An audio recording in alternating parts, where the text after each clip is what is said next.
ओम। ओम।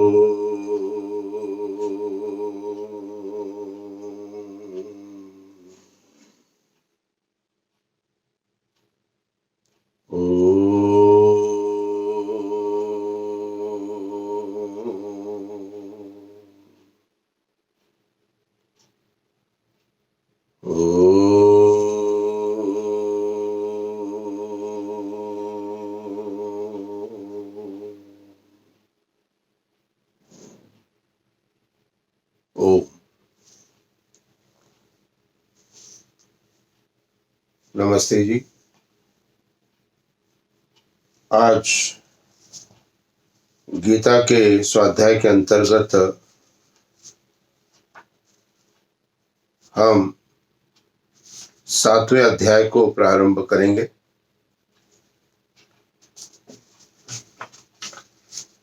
उससे पूर्व किसी ने प्रश्न किया था कि आचार्य जी, हम आपके सारे वीडियो कैसे एक जगह प्राप्त करेंगे। YouTube के अंदर अलग अलग वीडियो आते हैं अलग अलग जगह, तो कैसे प्राप्त करेंगे, तो थोड़ा आपको दिखाना चाहता हूँ। जैसे ही आप ये मेरी कोई भी वीडियो होगा उसके ऊपर आप जब क्लिक करेंगे तो वीडियो स्टार्ट हो जाएगी। और वीडियो स्टार्ट होने के बाद आप देखेंगे कि यहाँ मेरी छोटी फोटो है जो कि गोल में है, सर्कल में है। इसको टैप कर दीजिए। टैप करने से क्या होगा कि ऊपर आपको एक विंडो आ जाएगी। इस विंडो में अलग अलग कई सारी चीजें लिखी है, और इस विंडो के अंदर वीडियो को आप जब दबाएंगे तो मेरे सारे के सारे वीडियो जो है अब तक के, और इसके अंदर में आ जाएंगे। सब के सब वीडियो मेरे जितने भी है इसके अंदर आ जाएंगे, क्रम से आएंगे सारे।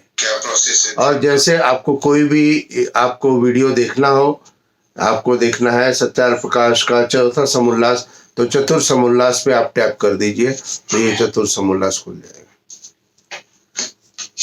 तो बहुत आसान है सभी वीडियोस को प्राप्त करने के लिए, क्रम से यदि जो देखना चाहते हैं, स्वाध्याय करना चाहते हैं। अन्यथा आप वैसे भी देख सकते हैं। और क्रम से देखने के लिए जैसे मैंने कहा, जो मेरे लिंक आता है उसमें जो छोटी वाली गोल फोटो है उस पर टैप कर दीजिए। उसको टैप करने से एक विंडो ओपन हो जाएगा। उस विंडो में ऊपर देखिए कई सारी चीजें लिखी, उसमें वीडियो लिखा है। वीडियो के ऊपर टैप करेंगे तो आपको मेरे अब तक के जो 31 वीडियो मैंने डाले हुए हैं ये सभी के सभी उसके अंदर आ जाएंगे। और जो भी आपको देखना हो उसमें से उसके ऊपर आप टैप कर दीजिए तो वो वीडियो आपको प्राप्त हो जाएगा। जो लोग सत्यार प्रकाश को क्रम से या गीता को क्रम से देखना चाहते हैं तो उनके लिए यह सुविधा जो है उपलब्ध होगी। और अन्यथा यदि आपने सब्सक्राइब कर लिया है तो आपको मेरा जैसे ही मैं वीडियो लोड करूंगा वैसे ही वो आपको YouTube के ऊपर सबसे ऊपर आपको स्वतः ही प्राप्त हो जाएगा। उसमें डेली आपको सर्च नहीं करना पड़ेगा। YouTube में मेरे आपको प्राप्त होंगे। लेकिन यदि आपने उसको नहीं देखा, आपने सोचा बाद में देखेंगे, तो फिर वो दोबारा आपको मेरे नाम से या मेरे लिंक पर जाकर के सर्च करना पड़ेगा। तो ये थोड़ी सी जानकारी मैंने अपडेट की आपको, जिससे कि सबको सरल हो। तो आज हमारा 7वां अध्याय जो प्रारंभ होगा वो गीता के अंतर्गत 7वें अध्याय को देखिए। टोटल जो अध्याय थे गीता के अंदर, जैसे मैंने आपको बताए थे, टोटल 18 अध्याय थे, जिसके अंतर्गत 700 टोटल श्लोक है। और यहाँ पर ये स्वाध्याय के अंतर्गत हम कुछ ही श्लोकों को आपको बता रहे हैं। बाकी जब आप पढ़ेंगे गीता को विधिवत, एक एक श्लोक पढ़िए, एक एक उसका अर्थ पढ़िए, तो आपको उससे बहुत सरलता से सब चीजें समझ में आ जाएगी और प्राप्त हो सकती है। तो 7वां समुल्लास है ज्ञान विज्ञान योग। गीता के विषय में जो पहले से 6ठा अध्याय था, अभी तक जितना हमने सब संपन्न किया है, इसका मुख्य विषय कर्म योग था। अर्थात कर्म योग पर आधारित बहुत ज्यादा बातें हमें बताई गई कि कैसे कर्म उत्तम है और किस प्रकार से कर्म है और कैसे कर्म करने चाहिए और उन कर्मों में ईश्वर की व्यवस्था को उन कर्मों के माध्यम से किन कर्मों के माध्यम से हम प्राप्त कर सकते हैं, यज्ञ आदि का भी विधान बताया गया। ध्यान कैसे करना है ये भी अभी तक हम समझ चुके हैं। 1 से 6 अध्याय तक कर्म योग था और 7वें से 12वें तक अध्याय तक होगा भक्ति योग और 13वें से 18वें अध्याय तक है यह है ज्ञान योग। तो कर्म योग, भक्ति योग, ज्ञान योग को टोटल 18 अध्याय के अंतर्गत 6 अध्याय के अंदर में विभक्त किया गया था। और ऐसा नहीं है कि प्रथम 6 भाग में जो भक्ति और ज्ञान नहीं है ये है, लेकिन अधिकता जिसकी है उसके लिए उसको कहा गया है और बाकी भी तीनों चीजें सभी समोल्लासों के सभी अध्यायों के अंदर आपको प्राप्त होती रहेगी।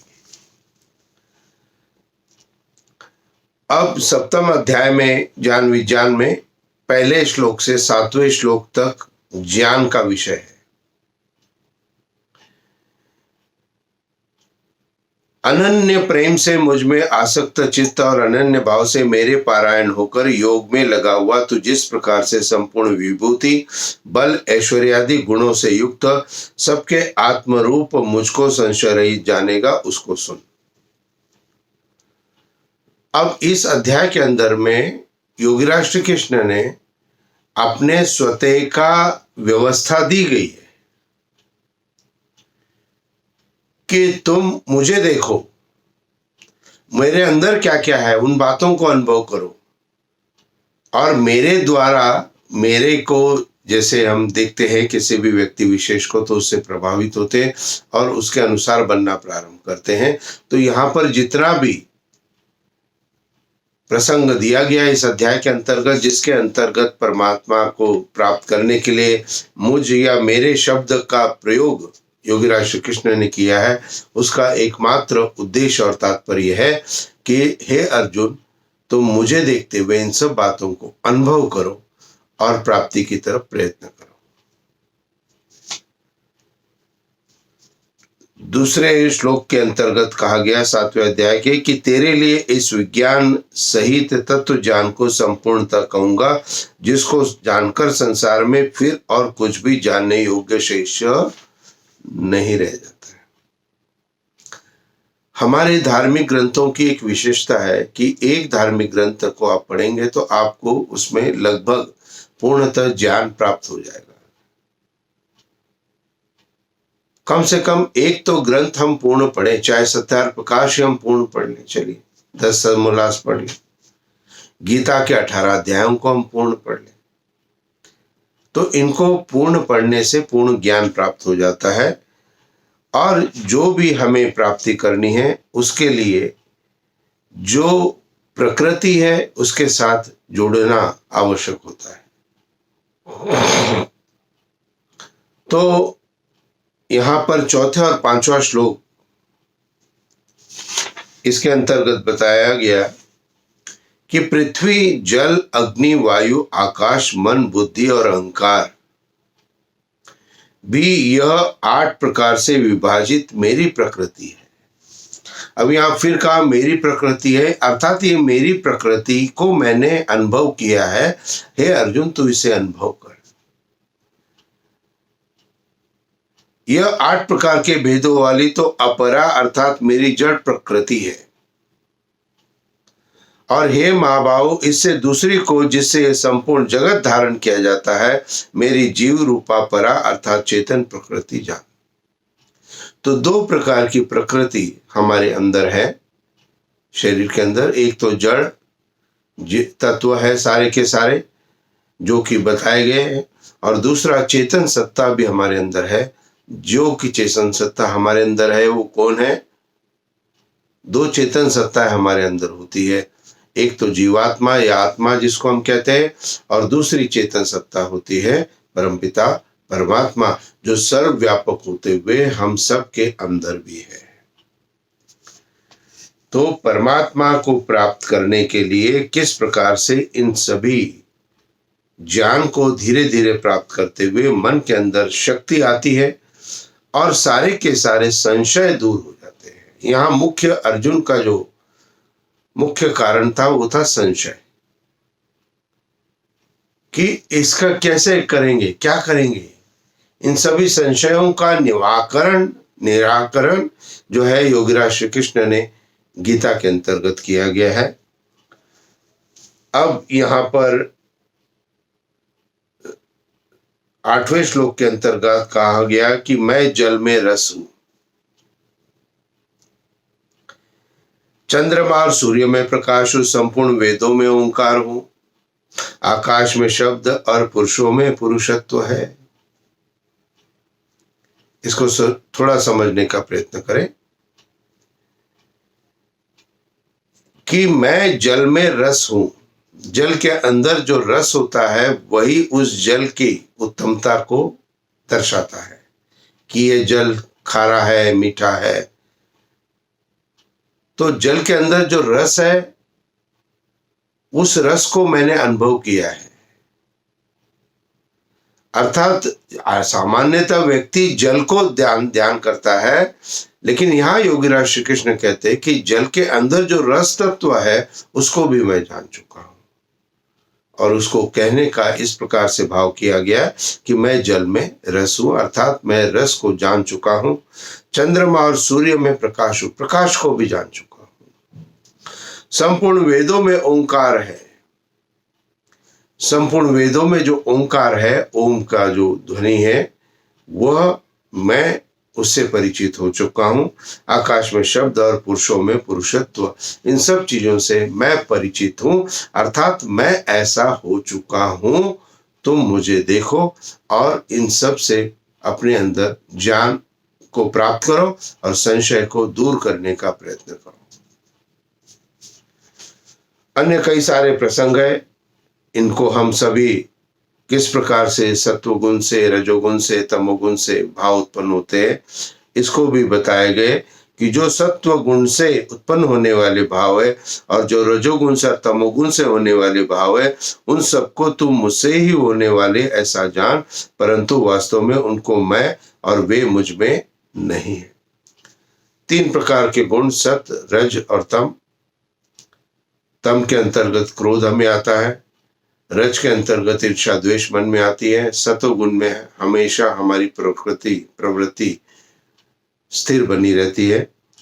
तो ये तीनों जो भाव जो है ये प्रत्येक व्यक्ति के अंदर, वैसे ही योगीराज श्री कृष्ण ने भी कहा है कि ये सभी भाव मेरे अंदर भी व्याप्त है, ऐसा तू जान ले, लेकिन उनमें मैं और वे मुझ में नहीं है।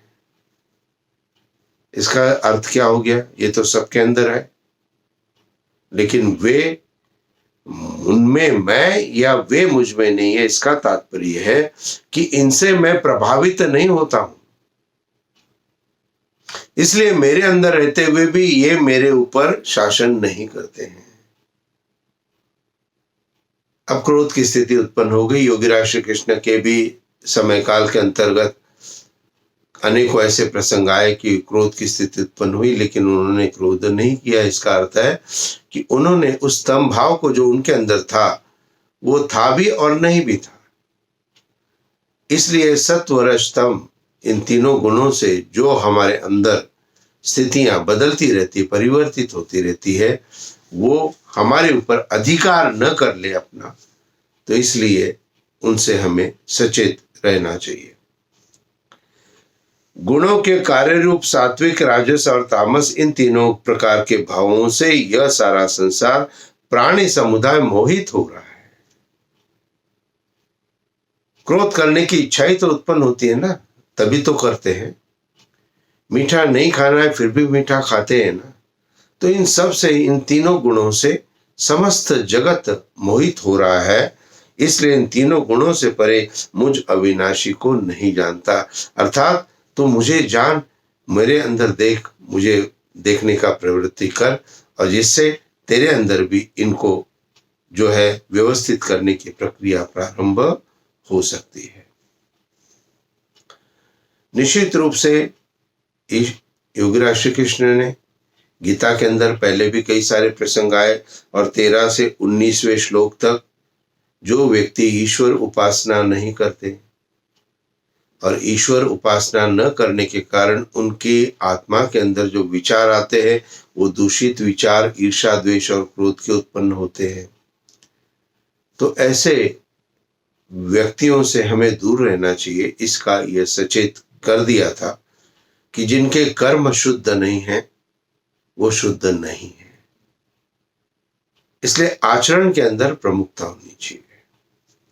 ज्ञान उत्तम हो या कर्म उत्तम हो, यदि किसी विद्यार्थी ने बहुत अधिक ज्ञान प्राप्त कर लिया लेकिन उसके अंदर काम भी है, क्रोध भी है, ईर्ष्या, द्वेष, अहंकार, ये सब भरा हुआ है, ज्ञान बहुत है लेकिन दोषपूर्ण है जीवन, तो एक व्यक्ति तो ये हो गया। अब दूसरा व्यक्ति जिसने ज्ञान प्राप्त नहीं किया है लेकिन उसके अंदर कोई भी दोष नहीं है, तो यदि चिंतन करेंगे तो हमें प्रतीत होगा कि निश्चित रूप से वह व्यक्ति का उत्तम होगा जिसका कि आचरण उत्तम है। ज्ञान, शिक्षा ध्यान रखेंगे हमारे आचरण को शुद्ध करने के लिए है। जो भी हम पढ़ते हैं, जो भी हम लिखते हैं, जो भी हम वातावरण से, सत्संग से, भजन से, यज्ञ आदि माध्यम से जो भी कुछ हम प्राप्त करते हैं उसको जीवन में धारण करना है, और जीवन में धारण करने से ही वो स्थितियां हमें प्राप्त हो सकती है। इसलिए ज्ञान और कर्म से आचरण श्रेष्ठ है। इसलिए व्यक्ति के आचरण में क्या है, उस आचरण को देखते हुए बुरे व्यक्तियों से हमें दूर रहना चाहिए। ये प्रसंग गीता के 7वें अध्याय में 13 से 19वें श्लोक तक आता है, और उसके पश्चात 20वें से 23वें श्लोक तक, 20, 21, 22, 23, इन 4 श्लोकों में देवताओं के पूजन की चर्चा की। उन भोगों की कामना, 20वां श्लोक में अर्थ पढ़ रहा हूं, उन भोगों की कामना द्वारा जिनका ज्ञान हरा जा चुका है वे लोग अपने स्वभाव से प्रेरित होकर उस नियम को धारण करके अन्य देवताओं को भजते हैं अर्थात पूजते हैं। पहले चर्चा की योगीराज श्री कृष्ण ने परमात्मा की, ब्रह्म की, ईश्वर की। अब उसके बाद यहां पर चर्चा कर रहे हैं कि देवताओं की। अब ईश्वर कौन है और देवता कौन है? ईश्वर तो सर्वव्यापक एक ही है, उसी परमात्मा को तो जान। ये गीता में हम पढ़ चुके हैं, सत्यार प्रकाश में भी कई संदर्भों में हमें ये प्राप्त हो चुका है कि वह ईश्वर परमात्मा एक ही है, जिसका कि निज नाम ओम है, और ईश्वर के अन्य भी अनेकों नाम उसके गुण, कर्म, स्वभाव के अनुसार भिन्न भिन्न है। जैसे एक व्यक्ति के कर्म के अनुसार उसको भिन्न भिन्न नामों से संबोधित किया जाता है, उसके आचरण के द्वारा, उसके व्यवहार के द्वारा, उसके पारिवारिक संबंधों के द्वारा व्यक्ति एक ही होता है लेकिन उसके भिन्न भिन्न नाम है। उसी प्रकार से परमपिता परमात्मा के, ईश्वर के अनेकों नाम हैं, और उन नामों के अंदर जो कि उसका अपना निज नाम है, जिसका कि जप हमें करना है, जिस नाम से हमें उसका ध्यान हो जाता है, वह है ओम। और यह ओम, ओंकार, ओ 3 की संख्या, म वाला ओम है, तो यह ओम है। जैसे किसी व्यक्ति की व्यक्तिगत पहचान उसके अपने व्यक्तिगत नाम से होती है। मेरा नाम इंद्रदेव है, ये मेरी पहचान है। पंडित जी भी लोग कहते हैं, आचार्य जी भी कहते हैं, शास्त्री जी भी कहते हैं, और परिवार के लोग जो जो संबंध उनसे है उस प्रकार से उच्चारण करते हैं, लेकिन निज नाम क्या है? एक ही है, इंद्रदेव। इसलिए जब भी कभी इंद्रदेव शब्द आएगा तुरंत मेरा ही ध्यान करेंगे। तो इसी प्रकार से यहाँ पर ईश्वर के अनेकों नाम उसके गुण, कर्म, स्वभाव से थे।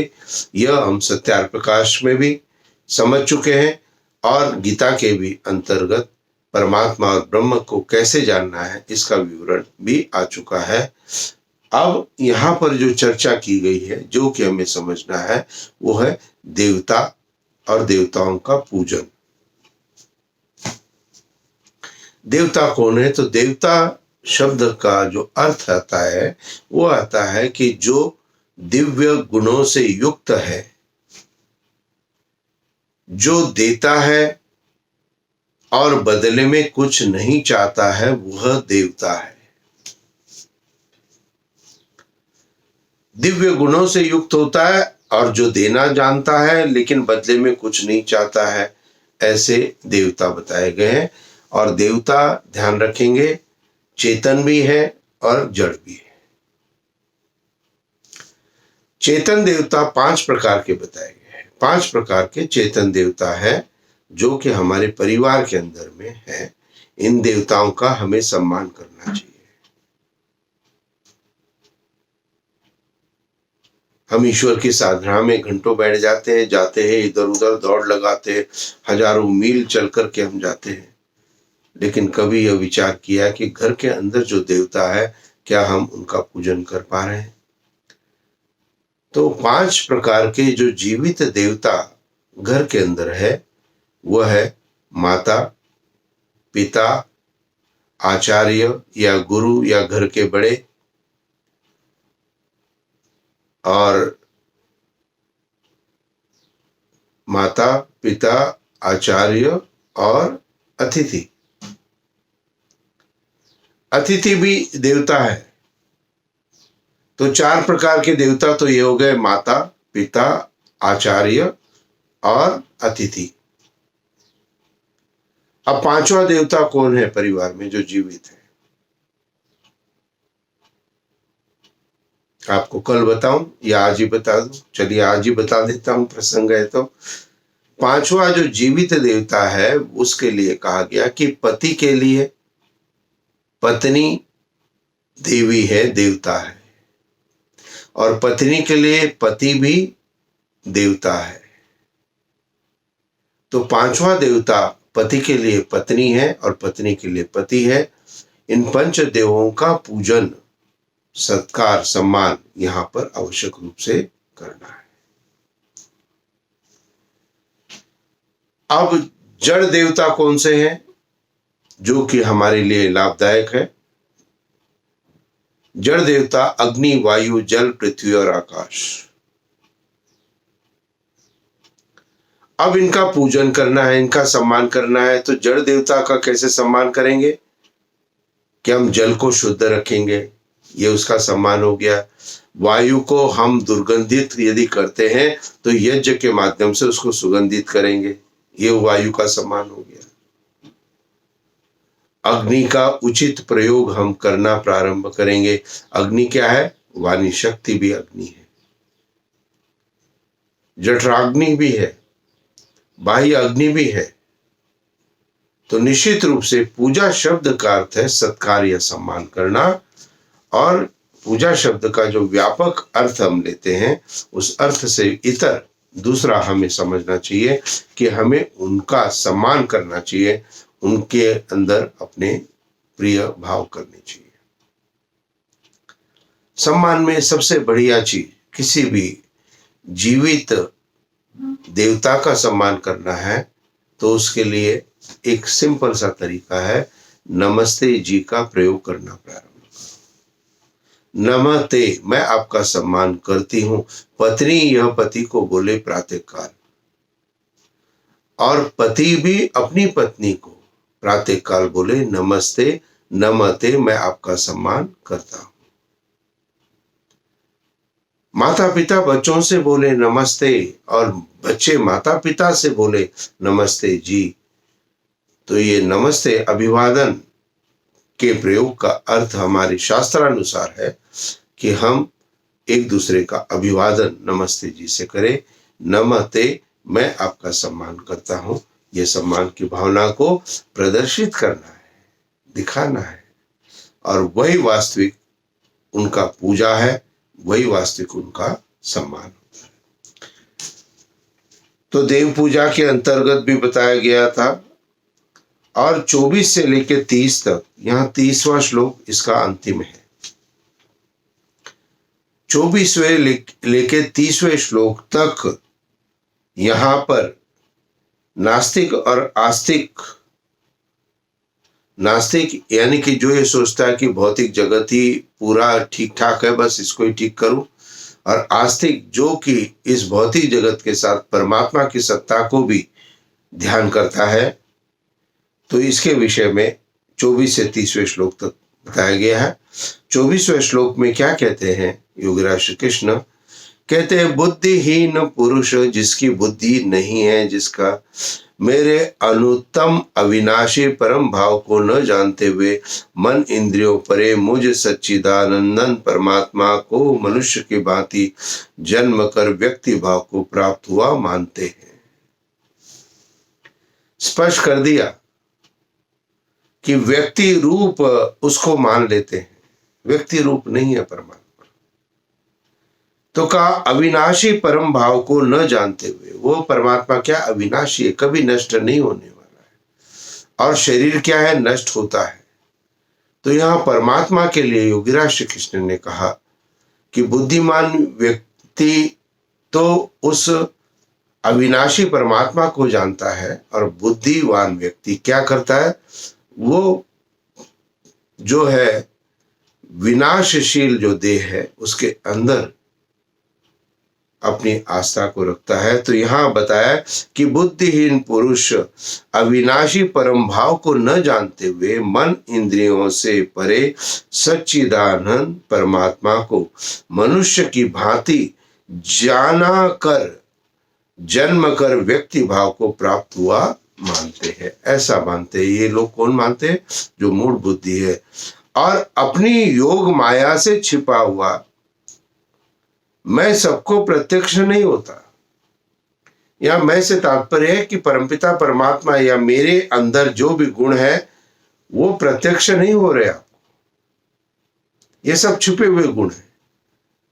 किसी व्यक्ति सामने आ जाता है, बहुत अच्छा है, बहुत बढ़िया से कपड़े पहने हुए, सफेद कपड़े, बहुत लंबा चौड़ा, चेहरे पर भी बहुत ज्यादा वो है, तो क्या उस व्यक्ति का हमें पता लग जाता है कि ये कैसा व्यक्ति है? नहीं लगता। क्यों? क्योंकि बाह्य स्वरूप हमने देखा है। लेकिन ऐसा व्यक्ति जब भी वाणी के द्वारा बोलना प्रारंभ करता है, 2 मिनट के अंदर हमें पता लग जाता है कि इस व्यक्ति के अंदर कितना है, इसकी स्थिति क्या है, आंतरिक स्थिति को। तो जिस प्रकार से एक पुरुष को हम, एक व्यक्ति को हम बाह्य आकृति से नहीं जानते हैं, उसी प्रकार से उस परम पिता परमात्मा को भी अंतःकरण के अंदर आंतरिक शक्तियों के द्वारा उसको अनुभव किया जा सकता है। ये यहाँ पर बताया गया है। अर्थात जो है जन्म मरण वाला जो समझता है वह उत्तम नहीं है। वो परमात्मा अविनाशी है, नष्ट न होने वाला है। संसार में इच्छा और द्वेष से उत्पन्न सुख दुखादि की द्वंद्व रूप मोह से संपूर्ण प्राणी अत्यंत अज्ञानता को प्राप्त हो रहे हैं।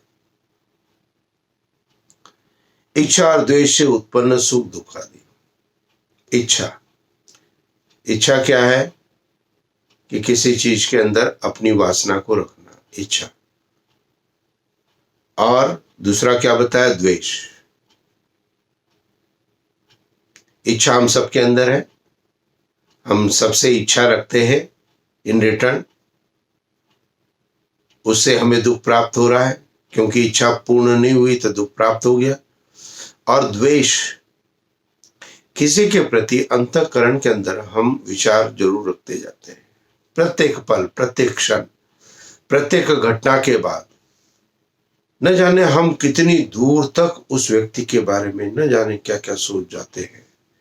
और ध्यान रखिए, जो व्यक्ति अपने अंदर द्वेष रखता है किसी के प्रति, उसको उस व्यक्ति से अंदर कोई परिवर्तन महसूस नहीं होता उसके द्वेष रहने से, लेकिन वो अपने आंतरिक व्यवस्था को पूर्णतः नष्ट भ्रष्ट कर देता है। कोई व्यक्ति आपके सामने है जिससे आप द्वेष रखते हैं, लेकिन वाणी से आप मीठा बोल रहे हैं, तो आप बताइए आपके उस द्वेष रखने से उस व्यक्ति को कोई अंतर पड़ेगा क्या? नहीं पड़ेगा, लेकिन आपको पड़ेगा। तो यहां बताया कि ये सुख और दुख का कारण क्या है। सुख और दुख का कारण जो है ये हमारी इच्छा और द्वेष है। अब आप कहेंगे जी मैं तो सुखी होना चाहता हूं, मैं तो आनंदित होना चाहता हूं। तो योगी राज श्री कृष्ण 7वें अध्याय में आपको कह रहे हैं कि आप इच्छा और द्वेष का त्याग करो। कितना त्याग करना है? सर्वथा त्याग करना है। अब आप कहेंगे इच्छा नहीं करेंगे तो कैसे काम करेंगे? इच्छा तो चाहिए, लेकिन जैसे मैंने पहले आपको बताया, इच्छा का त्याग करना है, लेकिन लक्ष्य को जरूर रखना है। इच्छा और लक्ष्य में थोड़ा अंतर होता है। जैसे पहले भी मैंने एग्जाम्पल आपको दिया था कि एक बालक 85% की इच्छा रखता है, तो उसके जब 75% नंबर आते हैं तो उसको दुख प्राप्त हो जाता है, क्योंकि उसने इच्छा रखी। लेकिन वही बालक यदि 85% का लक्ष्य रखता है और उसको यदि 75% यदि प्राप्त होते हैं तो उसको दुख प्राप्त नहीं होता है। तो इच्छा और द्वेष इन सब से अलग होना है। अगला श्लोक क्या कहता है सुनिए, 28वां श्लोक पढ़िएगा भी इसको गीता के अंदर। और जो गीता मैं आपको अध्ययन करा रहा हूं ये गीता प्रेस गोरखपुर की है। गीता प्रेस गोरखपुर बहुत सरल है, सिंपल है, कम कीमत में सब जगह उपलब्ध है, और श्लोक है और नीचे अर्थ दिए गए हैं। अन्य भी कई सारी व्याख्याएं, जैसे एक पुस्तक यहाँ रखी हुई है, अन्य कई सारी व्याख्या आपको विस्तृत समझने के लिए आवश्यक है। लेकिन यदि आप इस पुस्तक से भी इसको समझने का प्रयत्न करेंगे तो आपको समझ में आ जाएगा, और विस्तृत जानकारी के लिए अन्य पुस्तकों की आप सहायता ले सकते हो।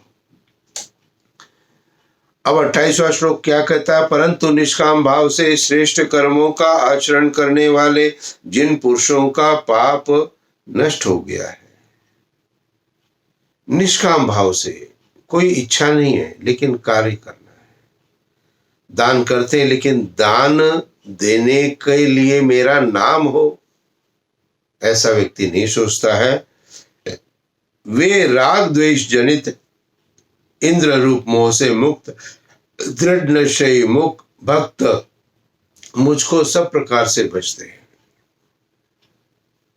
अर्थात जिनके श्रेष्ठ कर्म है, अर्थात जो इच्छा से रहित कर्म कर रहे हैं, वो मेरे अनुसार अपने जीवन को चला रहे हैं। यहां मुझको भजते हैं इससे तात्पर्य यही है कि जैसा मैं हूं वैसा बनना वो चाह रहे हैं, उसी के समान बनने का प्रयत्न कर रहे हैं।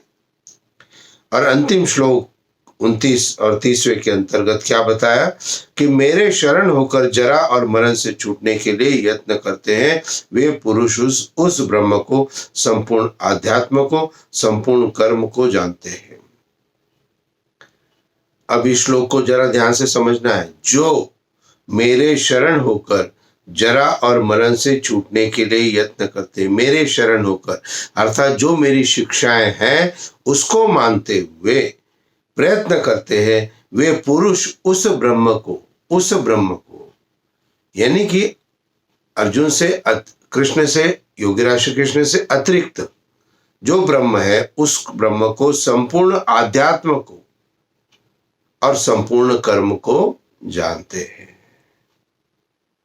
तो इस प्रकार से गीता के जो भाव है, इस भाव को जब आप अपने अंदर उचित रूप से समझना प्रारंभ करते हैं, देखना प्रारंभ करते हैं, तो आपके जीवन में उन्नति प्राप्त होती है। तो आपके लिए निश्चित रूप से ये 7वां अध्याय आज यहाँ पर समाप्त है, और 18वें अध्याय तक 2 तारीख तक, 2 मई तक हम इसके संदर्भ को लेंगे। प्रत्येक दिन एक अध्याय हम ले रहे हैं। मेरी प्रेरणा है आपसे कि आप मेरे इस प्रयास को सार्थक बनाने का एक प्रयत्न अपने व्यक्तिगत जीवन के लिए करें, और अपने साथ साथ अन्य भी पारिवारिक जनों के अंदर में इसको सुनने की, इसको देखने की और पढ़ने की, समझने की एक प्रक्रिया में परिवार के अन्य जनों को भी प्रेरणा दें, उनके साथ टीवी पे बैठ के देखें, सुने। निश्चित रूप से यदि बहुत ज़्यादा बाध्यता मैं नहीं देता हूँ, सुविधा के अनुसार जैसा आपको उचित लगता है वैसे आप अपने परिवार के अंदर इस गीता की वाणी को प्रसारित जरूर करने का प्रयत्न करें और साथ ही अपने सगे संबंधियों को भी प्रेरणा दें, अधिक से अधिक लोगों तक यह ज्ञान पहुंच सके। ऐसा जो निश्चय हम सबका है, आशा है ईश्वर हमारे उस निश्चय को पूर्ण करने का प्रयत्न करेंगे। आप सभी के लिए ईश्वर से प्रार्थना करते हुए अपनी वाणी को विराम देता हूं। ओम शांति।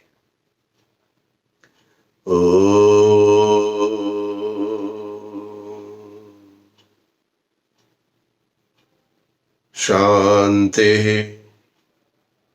शांति शांति। नमस्ते जी।